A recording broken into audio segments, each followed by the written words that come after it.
Kisah tragis terjadi di Pinrang, Sulawesi Selatan. Seorang ibu dan anak ditemukan meninggal dunia dengan luka tusuk di dalam kamar kosnya. Bagaimana kisah selengkapnya? Langsung saja kita bahas. Sri Irmawati merupakan ibu rumah tangga yang tinggal bersama suaminya bernama Asyari di sebuah indekos di Kelurahan Macorawali, Kecamatan Watang Sawito, Kabupaten Pinrang, Sulawesi Selatan. Mereka dikaruniai seorang anak laki-laki bernama Muhammad Adri yang pada saat kejadian masih berusia 10 tahun atau masih duduk di bangku SD. Sehari-hari Asyari sang suami bekerja sebagai buruh bangunan, sehingga Sri hanya berdua saja di rumah kontrakannya bersama sang anak. Di suatu hari pada Minggu 17 Juni tahun 2021, seperti hari-hari biasa, Asyari sang suami pagi-pagi sudah berangkat bekerja. Namun, entah mengapa pada hari itu Asyari merasakan firasat buruk. Selama bekerja, ia merasa tidak tenang dan memutuskan untuk menelepon istrinya pada pukul 11:55 waktu Indonesia Tengah. Namun sang istri tidak mengangkat telepon tersebut, sehingga ia memutuskan pulang ke kontrakan sekaligus ingin makan siang di rumah. Sesampainya di rumah, Asyari mendapati pintu rumah terkunci dan berusaha memanggil-manggil sang istri, namun tidak ada respon. Karena tidak mendapatkan jawaban, Asyari kembali menelpon istrinya. Suara handphone sang istri terdengar dari dalam kamar. Karena merasa ada yang aneh, Asyari langsung meminta kunci cadangan kepada pemilik kos.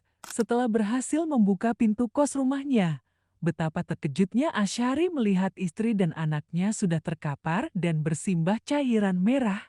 Lalu bagaimana kronologi lengkap kejadiannya? Langsung saja kita bahas.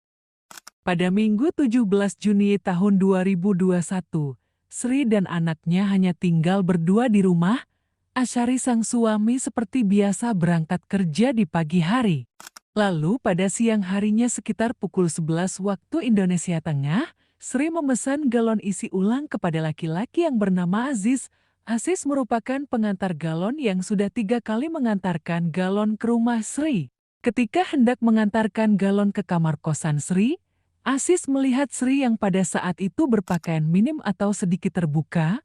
Karena tak tahan, muncul niat jahat Aziz untuk mempekau Sri yang pada saat itu tengah berpakaian seksi. Aziz pun langsung mendorong Sri ke tempat tidur dan menahan kedua tangan Sri. Namun, Sri memberontak hingga Aziz merasa kesal dan langsung mengambil pisau dapur yang ada di dekat tempat tidur dan langsung menusuk Sri sebanyak 2 kali. Sri pun langsung tak sadarkan diri. Dalam kondisi Sri yang mengenaskan, Aziz masih ingin melanjutkan niat bejatnya untuk mempekau Sri. Akan tetapi Adri, anak dari Sri, tiba-tiba keluar dari kamar mandi sehingga Aziz berbalik dan langsung memukul perut Adri. Tidak hanya itu, Aziz pun mengambil pisau lainnya dan menikam Adri sebanyak 2 kali. Setelah melakukan perbuatan kejinya itu, Aziz mengunci Sri dan anaknya di dalam kamar dan membuang kunci kontrakan Sri ke sungai. Jasad Sri dan anaknya pertama kali ditemukan oleh Asyari sang suami. Namun, pada saat kejadian, salah satu tetangga kos Sri sempat mendengar suara gaduh dari dalam kamar Sri.